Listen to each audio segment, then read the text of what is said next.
Hi, Abigail. Thank you for your contribution and sharing. The court case that you chose, I also found very interesting. And when you mentioned it, it kind of like struck with me, and I'm like, that sounds really familiar. And then I was listening to your summary, and I was like, I think this is the one that made gay marriage federal. And then you said it at the end. So, yeah, that was a very, very important one and a really great choice. I really appreciated your video. I thought it was really, you went into a lot of detail. I just kind of wanted to add when you were talking about ways to mitigate personal values from not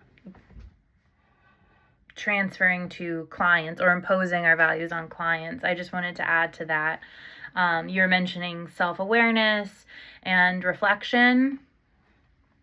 But I think also, I thought adding competency is something that is important. I think when I was thinking through this and I was listening to you and I'm thinking of other ways, I feel like the more that we learn about something in a competent way, the more we can better understand it also. So I think competency is something that we can add to that, to anything multicultural, or in this case, talking about the LGBTQIA plus community. The more that we know, the more that we learn, the more that we understand, maybe will help better bracket our personal values from imposing. That was one thing. Another thing that I found really interesting was the term deconstructing.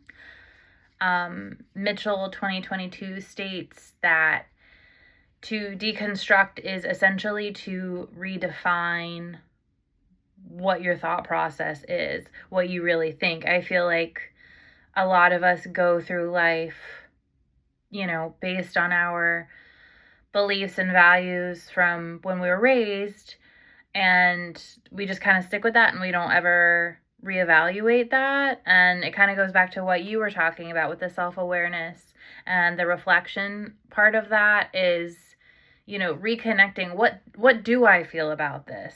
What do I really genuinely think as an adult today about this subject? And it may not change at all to what you have believed your whole life, but there might be some altering to that. Zimmerman and Dickerson, 1996, have proposed that the narrative practice of deconstruction is the process of bringing forth these assumptions, challenging these assumptions, or cleverly operating with different assumptions. So that kind of just adds to it, just deconstructing it,